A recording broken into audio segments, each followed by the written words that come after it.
Good afternoon, everyone. Today is March 11th. This is the regularly scheduled meeting of the Salina City Commission. I'd like to call the meeting to order and ask the clerk to please call the roll. Mayor Jennings. Here. Commissioner Angel. Here. Commissioner Crawford. Here. Commissioner Householder. He'll be right back. Commissioner Shirley. Here. Would all those that are able please rise and join me in the Pledge of Allegiance in a moment of silence. I pledge allegiance to the flag of the United States of America and to the republic for which it stands, one nation under God, indivisible, with liberty and justice for all.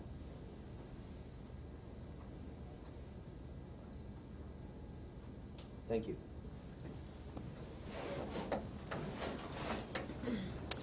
Start our meeting today with the Citizens Forum. This is a time for anybody that is a citizen of Salina that is with us to come forward to the microphone, state your name and address and your concern or comment. And it must be something that's not on the published agenda. Do we have any citizens here today that would like to address the commission?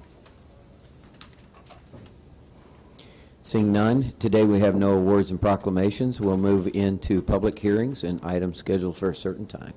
Item 5.1, public hearing on petition number 4345, requesting the vacation of a platted 10-foot utility easement along the north side of Lot 12, Block 2 of the Grand Prairie Addition. 5.1A, first reading of ordinance number 13-10683. We'll open the public hearing on this. Mr. Stack. Thank you, Mayor and Commissioners. This is a request from city staff to the Cornerstone Development Group. When this was platted in 2009, there were provisions made to connect the municipal golf course, hole number 7 restroom, to the future sanitary sewer line when it was going to be constructed, and that would be some other phase of the development at some future time. Well, during the time that the Phase 1 improvements were done, and then basically last year, the restroom septic tank failed and was more urgent than being able to wait on them. So we, city staff, worked with Parks and Rec to come up with a plan to connect that sanitary service line for that restroom to one of the closest manholes. Now, we had a couple options. Could have gone to the north or basically northwest or southwest, and it seemed like southwest was the best option that we were able to come up with. It actually utilizes some right-of-way, and basically the line will be constructed at some point in the future, the public line, and we'll just connect to this line will connect to that when it's constructed, but in the meantime we'll have a smaller service line basically running to the manhole that is out there right now. Tried to show that on a Google graphic of kind of where the streets have gone to, where the manhole is, where the restroom was. So basically what that means then is it does help the developer in the long run, and is good for the city now to connect this sewer line. If they vacate this easement, it will then be just basically a service line easement. So it's Greg came up with a term, non-public easement for specific use. That seems it's the word. It's not really a private easement. It's not a private property owner, but it's not really a public easement either, because it's a service line for a facility that the city owns. So that was the term that we came up with for this easement. So we had to vacate the actual public utility easement. Cornerstone was okay with that. In the long run, it actually saves them money because they don't have to build the public line over there. They actually just build a little less public line. Basically, it saves them a couple hundred feet in public sanitary sewer. And I guess the project to construct this is out for bid and will be open tomorrow, and try to come back to you next week with the accepting a new easement, and as well as the second reading on this option if this passes today. So I will ask for or entertain questions. Questions of staff?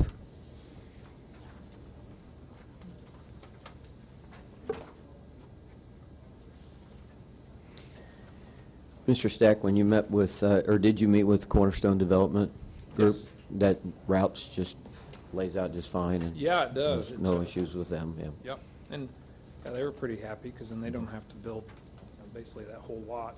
They were going to build a public storm sewer from the street to the east to connect. Well, we've got basically we'll have a private sewer coming over to the right of way, so it saves them some money in the long run and works pretty well for us at the time.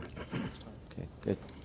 And the other three property owners, or three signatures for Cornerstone, which is Mr. Shepherd, Mr. Rennick, and Mr. Humphrey. And yeah, we've met with all three. They signed it last week, and we're happy with this solution. Good. Any other questions of staff? Thank you, Mr. Stack. Thank you. Do we have any public comment on this item today? Seeing none, I'd bring it back to the commission for action. Mayor, I move we pass ordinance 13-10683 on first reading. Second. Motion and a second to pass ordinance number 13-10683 on first reading. All those in favor? Aye. Those opposed? That motion carried 5-0. We move on to consent agenda. Item 6.1, approve the minutes of March 4th, 2013.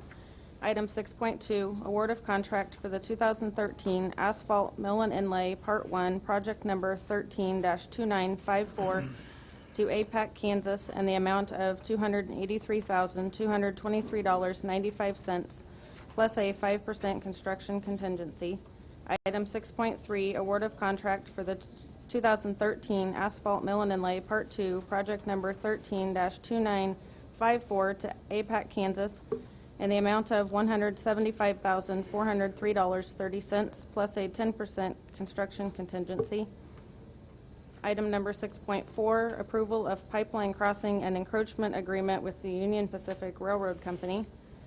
Item 6.5, authorize the mayor to sign the engineering services agreement with HDR Engineering Incorporated for line softening modifications at the water treatment plant with a not-to-exceed amount of $24,995. Item 6.6, award of bid for 50 personal computers from Microtech Computers in the amount of $23,087. Item 6.7, resolution number 13-6990, authorizing the acceptance from USD 305, the quit claim deed, and assignment of grant of easement for the outdoor environmental laboratory.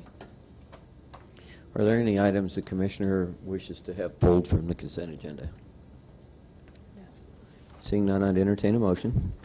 I move we approve the consent agenda. Second. Motion and a second to approve the consent agenda. All those in favor? Aye.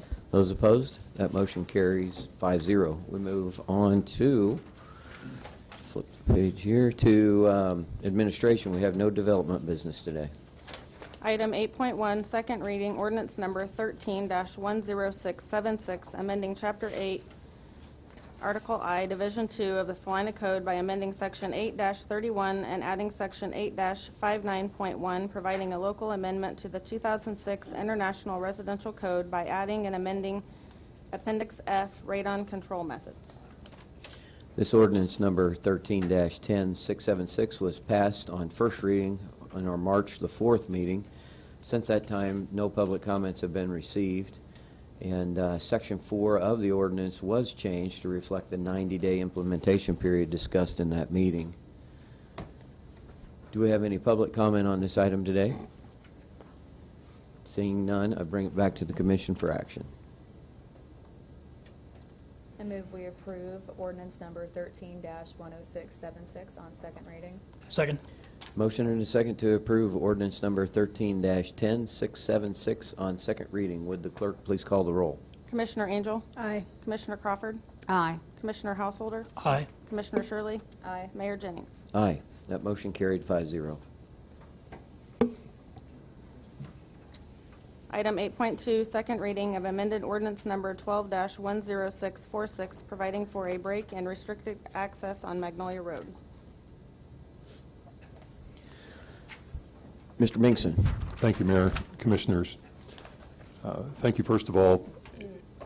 The ordinance for your consideration on second reading is before you, and We understood the importance of getting it before you today, and that did require working on it over the weekend and in order to get it to you today.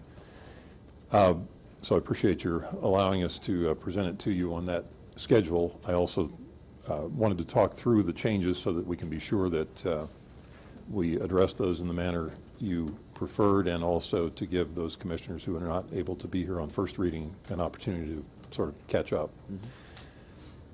Brief history, this may be becoming the most complex 36 feet in Salina, but anyway, as you might recall, you considered this matter on first and second reading back in July, and there were two conditions precedent that we wanted to be sure were met, both as to the development of the property and the concurrence by the developer that if there was a change in use, then it was subject to modification.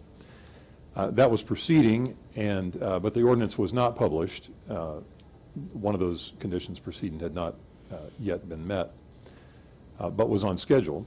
And that was the point in time at which it was recognized that there needed to be a shift by 50 feet of the location of the restricted access, and that was what prompted your subsequent public hearing last Monday, and the discussion that resulted from that.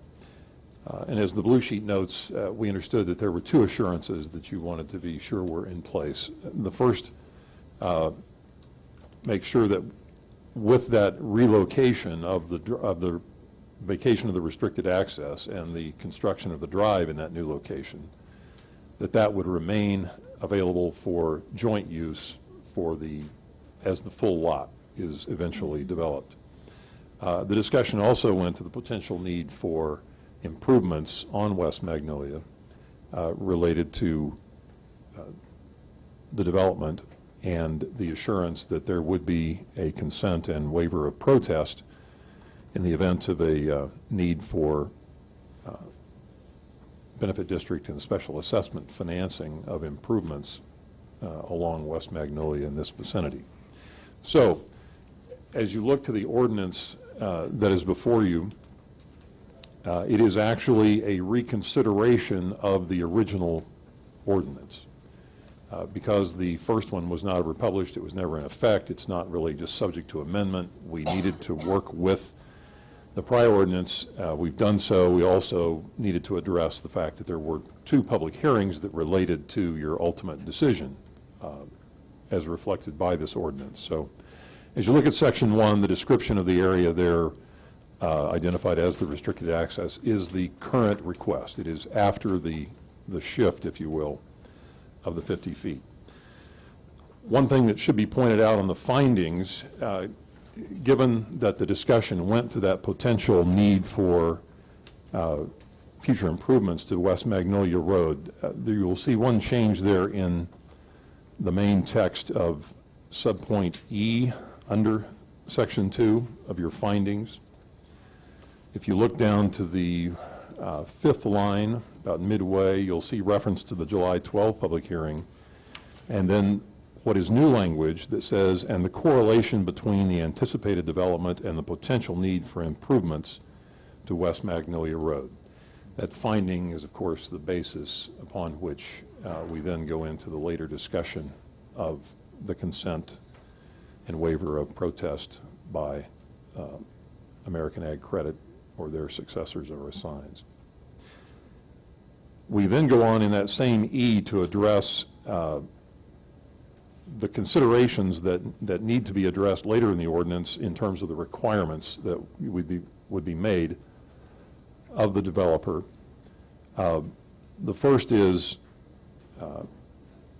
as we've seen in the prior consideration, one assurance that the property will be developed as represented, since that was the basis for the need for the vacation.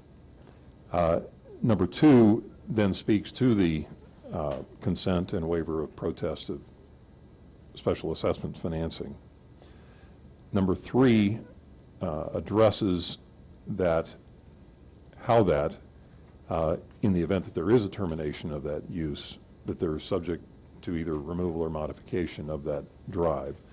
And then fourthly, the point, again, the concern that it's clear that this would be shared public access, and that prior to any lot split that would be the basis of that future development, that American Ag Credit would be required to enter into a joint access agreement. Now, as you might anticipate, that's difficult to know precisely what that will look like now until plans develop for the future development of the balance of that site.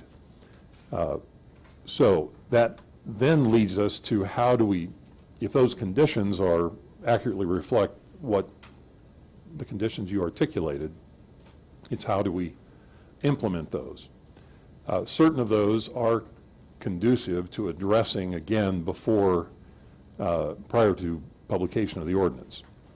A couple of them are not really conducive to that. It would leave hanging the status of the ordinance longer than is workable. So we have allocated those, if you will, between what you see in Section 4, which are conditions precedent. A, under condition precedent, is the one that you've seen before. That's the assurance that the development project has progressed to a point where it's clear that that is the use of the property. That is, we may have come to the point where that could be certified given the status of the project. The second, also that would seem to be able to be met prior to publication and the effect of the vacation of the restricted access, would be the execution, delivery, and recording of that consent and waiver on the future special assessments. The other two, well, one relates to a future scenario. The second has to do with the future development of that remaining property. So we looked at, under Section 5, articulating what would be conditions subsequent. In other words, what could happen that could affect the status of the restricted access and that driveway that's been constructed in it. The first you see there is A.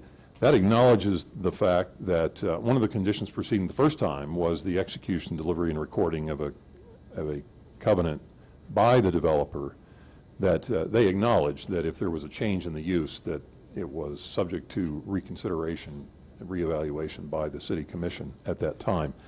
That document was executed, it has been recorded, so that aspect has been met. This just makes clear that that is still in effect, and there is the possibility that if there would be a change in use, that the governing body would have the discretion to address the drive. The second one, that is more of the nature of a condition subsequent, is back to that point of the assurance on the shared drive. There we know, and what will need to be put in place is the commitment that in anticipation of a future lot split, the identification through a site plan of what that drive really needs to look like, that there would be that shared access commitment on the current developer's part, so we would not lose the shared access nature of the drive. And if they fail to do so, it puts their existing drive at risk. So presumably they would, you all can be assured that they would have motivation to make sure that happens. So appreciate your letting us go through that with you, and hopefully that reflects your wishes, and be happy to try to answer any questions. Looks very good. Thank you, Mr. Bigston. Any questions of staff? Do I have any public comment on this item? Seeing none, I bring it back to the commission for action. Move we approve on second reading of amended ordinance number 12, 10-646, providing for break-in restricted access on Magnolia Road. Second. A motion and a second to approve on second reading the amended ordinance number 12-10646. Would the clerk please call the roll? Commissioner Angel? Aye. Commissioner Crawford? Aye. Commissioner Householder? Aye. Commissioner Shirley? Aye. Mayor Jennings? Aye. That motion carried 5-0. Item 8.3, consider request for Section 888 program funding for the 2013-2014 funding period. Mr. Franz.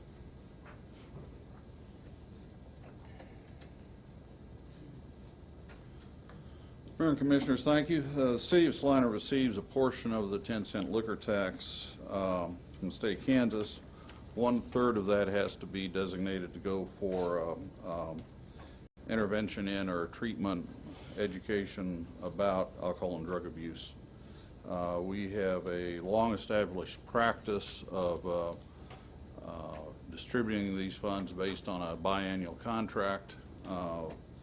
The last one actually expired at the end of December, and so it's time to renew those. We have put a notice out that we had the program available. Received 3 applications this year from the same 3 agencies that provide services under the last contract.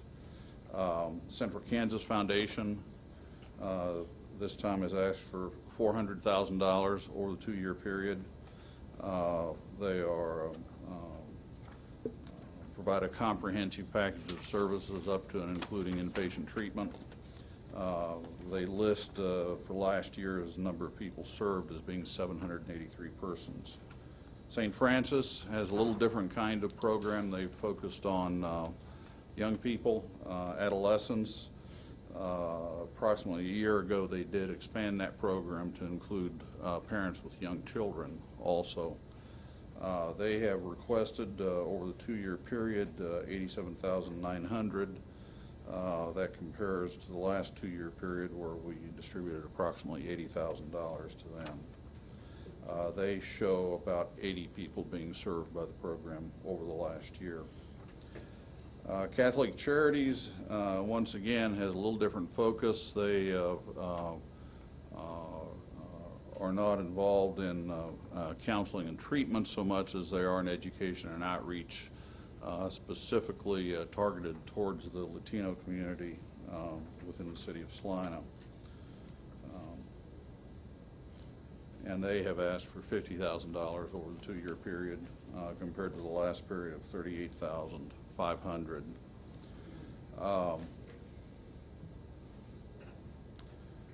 As I say in the report, these funds have to be used for programs and services whose principal purpose is intervention in or treatment of alcohol and drug abuse.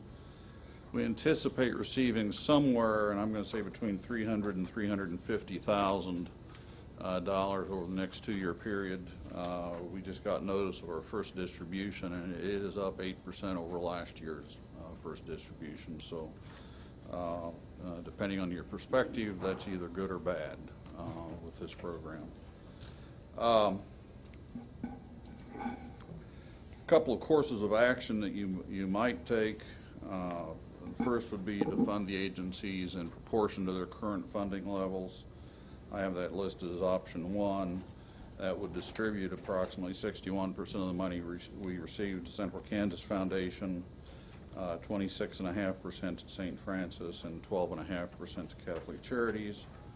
If in your judgment, perhaps the funding should be focused on more towards a broader spectrum, a broader agency, of course, you would shift funding towards Central Kansas Foundation and away from the other 2 agencies, or you might feel the contrary and feel that the more focused programs are more appropriate and do the opposite.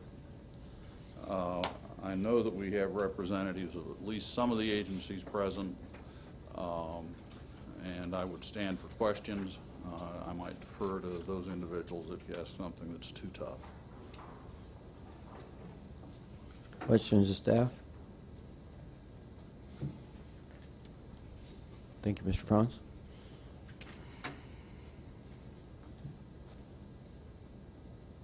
Do we have public comment or any agencies present that would like to speak?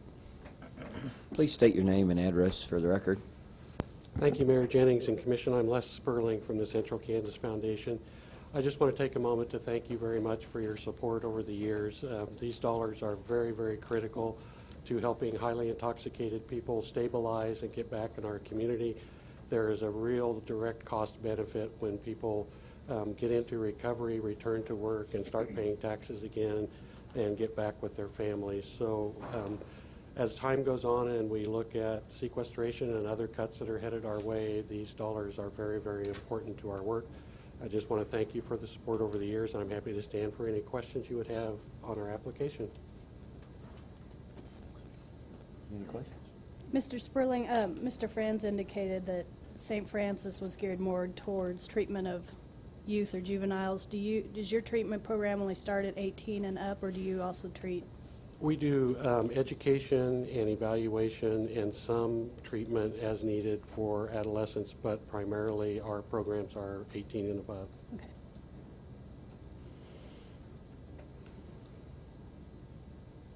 Thank you, sir. Thank you. Thanks.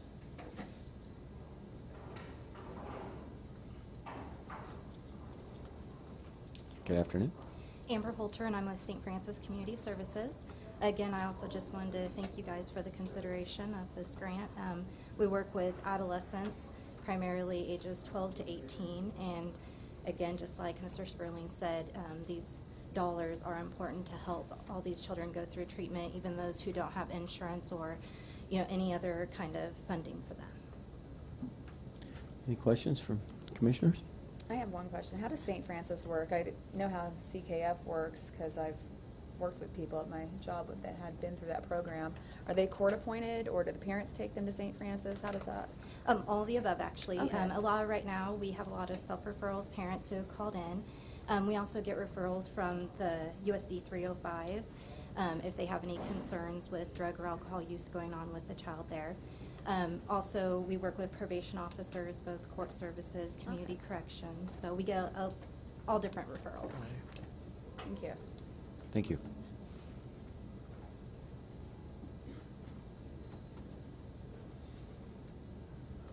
Any other public comment? Bring it back to the commission for discussion and action.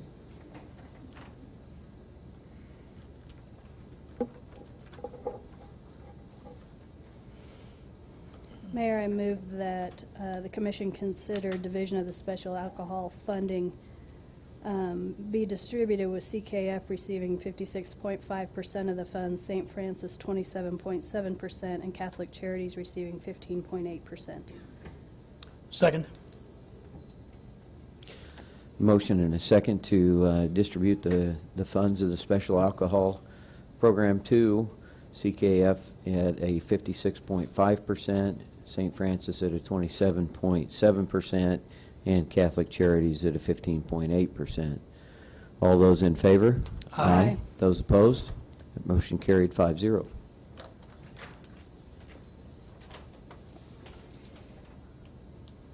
Item 8.4, authorize the mayor to enter into a consultant services agreement for roof reinforcing and rigging improvements at the Bicentennial Center.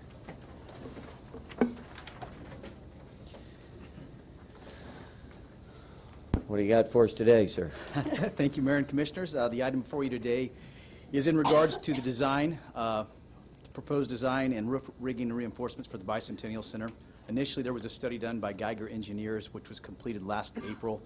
It basically went in and assessed the condition of the truss system and the rigging system for shows and different events that we have. As part of that, they identified that basically we have the capacity right now to handle shows with weights of up to 25,000 pounds. To give an example of that, the show last night with the symphony was roughly at capacity for that, to give you an idea. Throughout the 70s and 80s, you saw transformation. The shows have gotten bigger, heavier, fancier, a lot more equipment. Right now, our proposal would be to take the rigging up to 125,000 pounds, which would include the snow load and different stuff like that. We believe that would position us well, not only now, but for future shows and events as well. Some of the key tasks that they would be working on, again, designing of the rigging grid and reinforcing of the roof. They would prepare the demolition drawings and documents for the ceiling tiles. The ceiling tiles would be removed as part of this and then be eventually repainted if that were something we chose to do later down the road. They would develop placeholders to incorporate for lights, sound, and mechanical pieces, so we would have those weights incorporated into it as we move forward, potentially with those projects. They would provide compliance with the construction if we decided to do that again at that time. It would come in and there would be oversight on them to make sure that it was done done per plan and as designed. And then lastly, it would provide a composite plan of roof framing, rigging grid, and seating in AutoCAD, which would again allow the staff to be more efficient as they're moving that out. It shows as they come in, that's a standard operating procedure to be able to ship that out and look at that and space your load accordingly and have that all in electronic format. Again, the preliminary work on this was done by Geiger engineers, and as such, based on this and their industry-specific knowledge, we're considering them a sole source provider for this service. This is part of the approved CIP for the Bicentennial Center. The cost of this portion of the project is $74,400, with an estimated total with the construction piece to be $850,000. We are only asking for authorization right now for the $74,400 to have basically the design work done. We have identified 3 options for you guys to consider. Authorize the mayor to enter a consultant agreement with Geiger Service in the amount of $74,400. Reject the proposal and move forward with the project potentially at a later date, or provide an additional option or other direction that you see fit. And I would open it up for questions or thoughts. Any questions of staff? Has there been any effort, somebody called me when this initially came out, and I guess that maybe the guy who helped design that initial structure is still in town, and his name escapes me.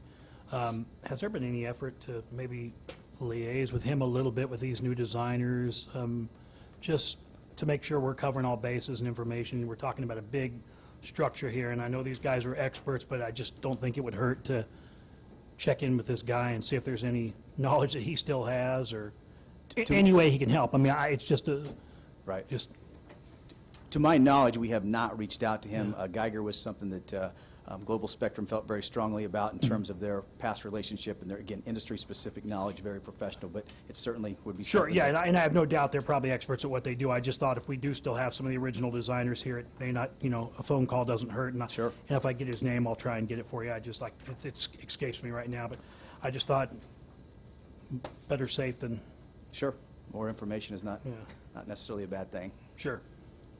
And this isn't anything to do with the $8.7 million we already approved? Or if this is This is of it? part of that Okay, 'cause package, I thought correct. that was on that list. Yes. And I was thinking about, it's like, pretty sure that was on the list. And I was going to ask that, on the CIP, did we break it down to show that this was part of the cost, or did we just do a line item for rigging, fall protection, $850,000? Was this The part of this latter. consultation already figured into that amount? The latter piece of Okay. that, we have $850 as the placeholder, if you will, for the entire Okay. package. This is just a piece of that package. Gotcha. If it were approved at the time and we decided to move forward, we'd come back to you asking again approval for the next step, which Out of would be that. the actual construction piece. Okay. Similar to the highly controversial bat removal, right? Yeah. Correct. That was in the I original. had a couple of TV interviews out of that, man. I was able to up my Internet Movie Database rating right there. All right.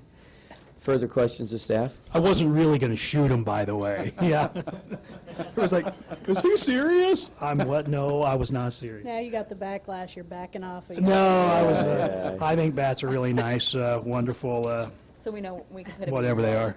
Yeah, yeah. And I this- did go to this show last night and really enjoyed it. I wondered how that turned. Yeah, I wondered how that turned out. Was it good? I heard it was going to be good. Yeah. Good turnout, I think around 1,600. Yes, Oh, wow. I was Good. surprised. And what was the record? We set some record for the 4A championship game, too. The biggest crowd ever at a 4A tournament. 6,588 for the record. That's amazing. Oh, good deal. Still less than one person per bat, though, right? That's right. If we could just had each one take a bat home with them, one under each arm, we'd have half the problem taken care of. Yeah. Solved. Okay. This will get us one step closer to Batman Live, though, right? That's right. It will. That's right. All right. All right. Well played. So Any it other questions of continues. staff? Thank you. Yeah, joke around a little bit when you're spending $75,000. Yeah. That's all right. Do we have anybody from the public that would like to comment on this item? Bring it back to the commission for discussion and action. Mayor, I move that to authorize you to enter into a consultant service agreement for roof reinforcement and rigging improvements at the Bicentennial Center with Geiger Engineers in the amount of $74,400. Second. Motion and a second to approve myself to enter into a consultant service agreement for the roof reinforcement and rigging at the Bicentennial Center with Geiger Engineering in the amount of $74,400. All those in favor? Aye. Those opposed? That motion carried 5-0. Item 8.5, award of contract for the Pheasant Ridge Addition Number 2 improvements, project number 10-2826. Mr. Stack. Thank you, Mayor and Commissioners. This project did bid last week on Tuesday, and bids were very close, very competitive bids, very good bids all across the board for to build this subdivision. Pheasant Ridge is a new residential development that's located basically around Crawford and just west of Holmes on Prairie Lane. We have talked about it a few times at commission level with development agreements and feasibility studies and the costs, as well as all the grants that have gone into this area for possible development of these affordable housing. I kind of went through some of that background here to discuss that. We have a development agreement with Todd Welsh Incorporated to apply the grants to this workforce housing, compliant with terms of the proposal that was done in 2010, I believe. Basically, the details of the grants are explained in the agreement. The street improvements are funded from a NCRPC grant. I was trying to figure out, that's a North Central Regional Development Tax Credit Program.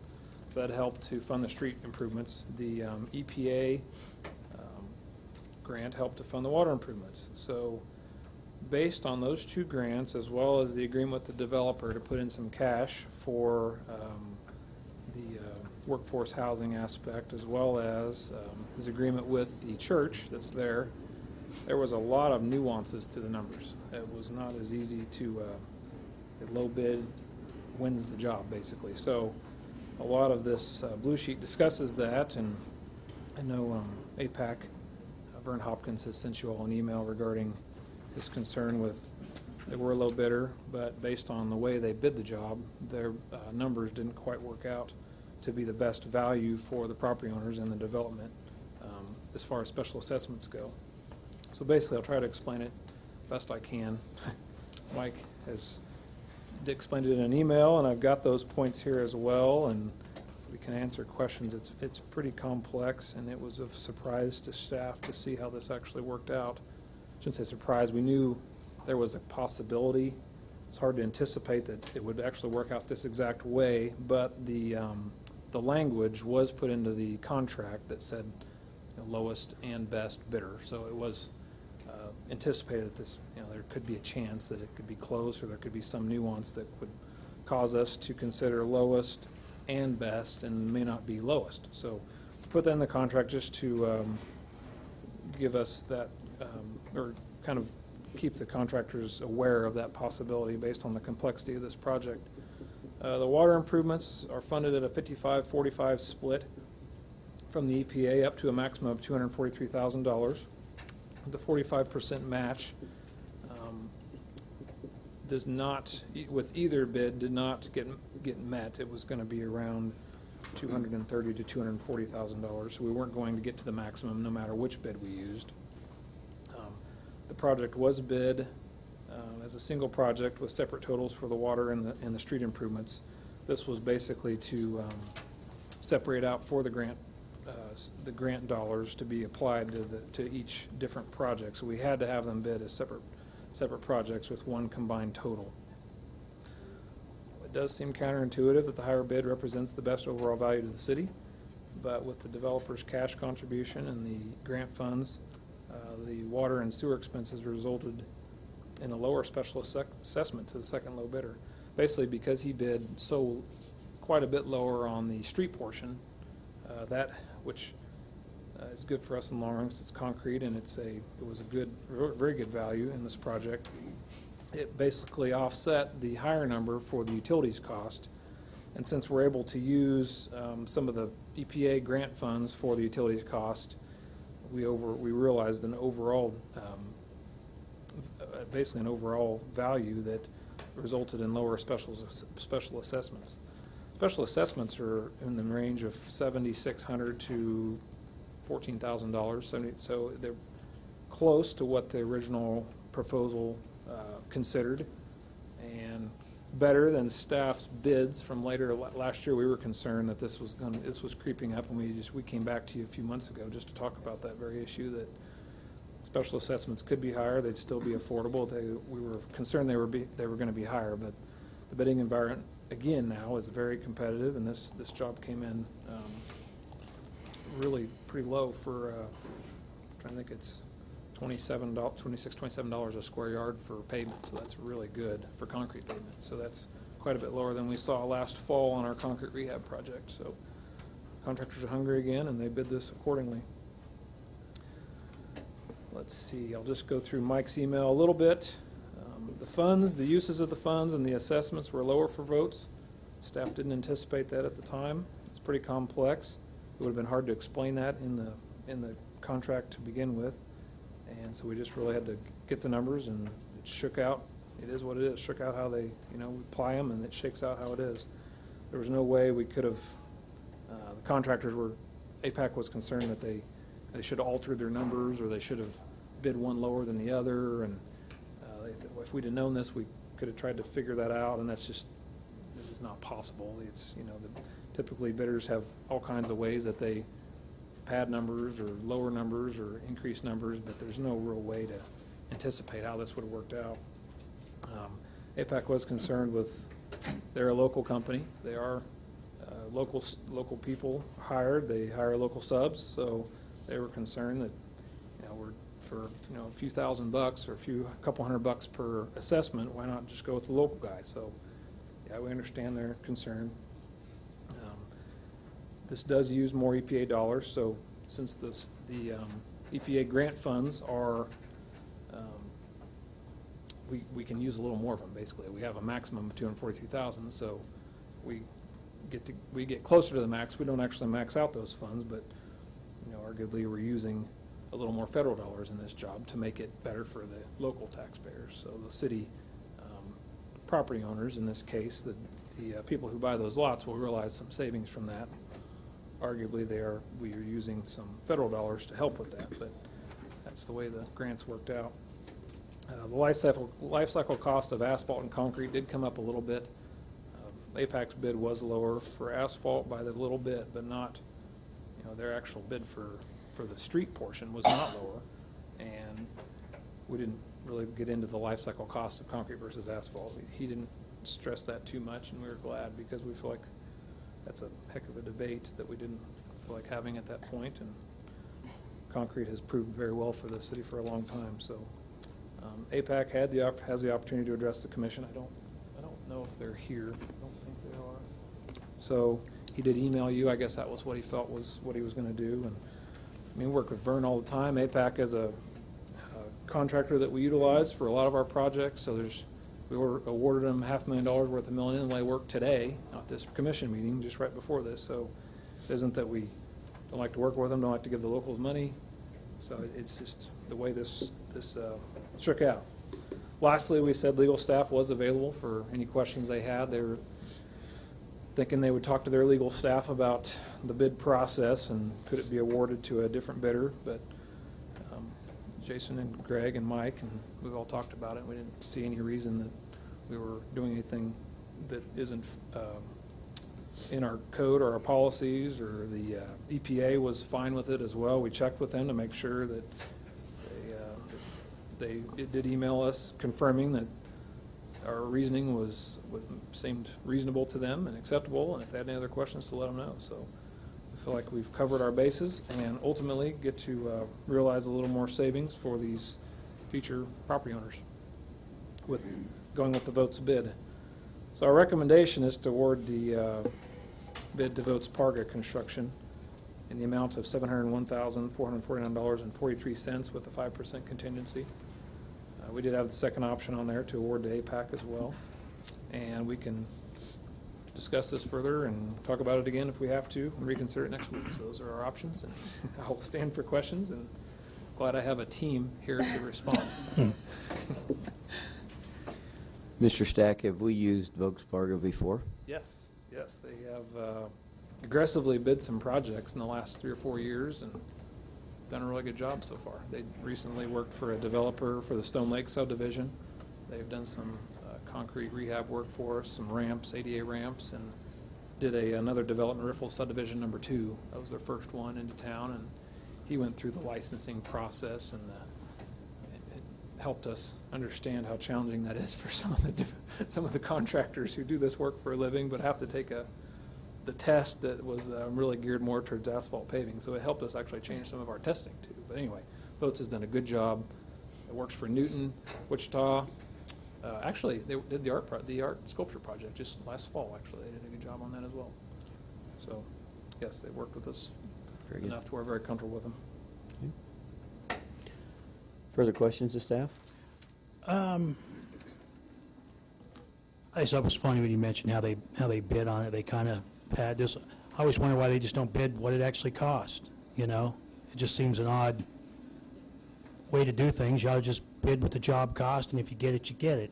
Well, and there's 46 different unit price items. Yeah. So, one guy bids $1,000 for mobilization, one guy bids $10,000. Well, right. He charges more gas per unit price on another project instead of putting on mobilization. Yeah. So I look at these engineering fees, and they're flat fees, $5,000 here, $5,000 here, $10,000. They just seem completely arbitrary, and I'm not a big business bidder, so I've never understood how these numbers just sort of, you throw them out there.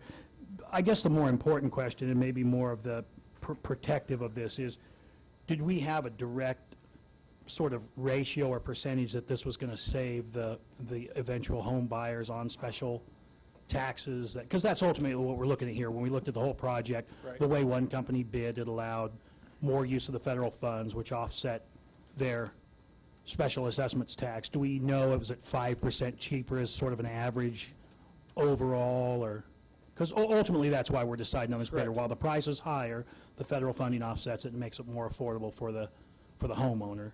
Yep, we ran those numbers, and it was going to save about $600 an acre, basically. So for each lot, it was a couple $100. Sure, not a lot, but it's a savings. Not a lot, but yeah, it is a savings. And for a bigger lot, it was more, and for a smaller lot, it was less. But on average, a couple $250 approximately per.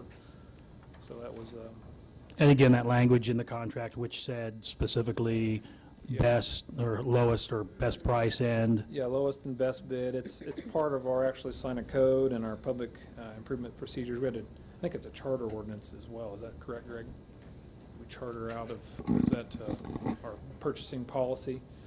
Yes, there is a statute that addresses bidding on public improvements for cities of the first class that we chartered out of a number of years ago. Okay. That was the basis for the current policy. Okay. We just don't want APAC going away with hard feelings, thinking that it was something personal, but in the end, it is the lowest cost to the ultimate end user, and that's what we're looking at here. Yeah, that's all staff could really recommend. I mean, we understand their points, and it's fresh. It's a tough for them and for their subs as well. But so it is what it is. That's all I had. Further questions of staff? Thank you, Mr. Sack. Do we have any public comment on this item? I was hoping you'd come up so we could say, congratulations on the big win. Oh, yeah, thank you. The big, you may not, you're in front of Dancing with the Stars history right here. He didn't have his sequin pink shirt on. That's right. he was the big winner. My name's Todd Welsh, 221 South Morris Drive. I'm just going to go right over that. Mayor Jennings, Commissioners, thank you for the opportunity. I've been in front of you for this project many times, and before we get into the project, again, thanking city staff and for everything that they've done, and everybody pretty much in the front row and over here for what they've done to help me get this project going. I was elated at the bid opening on the 8th, I believe it was. The Wayne's bid was somewhere around engineer estimate, the same as my engineer estimate, around $980,000. Sometimes it creeped up to around $1 million. And we opened up the bid, and low was asphalt at $697 and some change, and Votes-Barge at $701 for concrete. In my experience, concrete's usually $20,000, $25,000 more. So for $3,600 as a developer, I was very excited that we would have concrete streets, as well as talking to Dan on just you almost get another 5-10 years out of it for the city for doing that. My exact comment as we sat down at the table and we looked over the bids was, man, I wish we were giving this to APAC because they're a local bidder. But we didn't. It was all, the rules were set out there. They bid it, everybody bid the same, and Votes Parga, who I feel comfortable with after speaking to them, seeing some of the projects they've done, I felt 100% comfortable with them doing that. As I received a phone call today from Mr. Hobby that said an email may have been sent. I'm not privy to the email that was sent to you. I know Vern personally. I know some people work out at APAC. My concern for awarding because they're local people as a future developer is, what does that set precedence for other people coming into town to say, well, we're not even going to bid in Salina and make it competitive because they're going to give it to APAC because they're local, giving a 10% here or there. So as much as I appreciate APAC being here, many jobs they've done, and like Dan had said for the city, I think they'll win other things. They sharpen their pencil, figure out what they did wrong, and they've got some competition that's moving into town. And so I feel 100% comfortable as a developer working with Votes Parga and going along with the city's recommendation of awarding their bid of the, what was they $701,000 and some change there. Any questions? Thank you, sir. Thank you. Additional public comment?